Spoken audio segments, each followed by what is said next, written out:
मण्डलाकारं व्याप्तं येन चराचरं तत्पदं दर्शितं येन तस्मै श्री गुरवे नमः।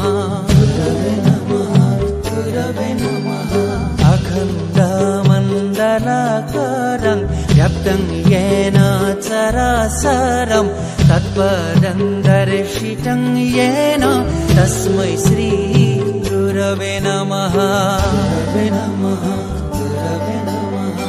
अखण्डमण्डलाकारं व्याप्तं येन चराचरं तत्पदं दर्शितं येन तस्मै श्री गुरवे नमः।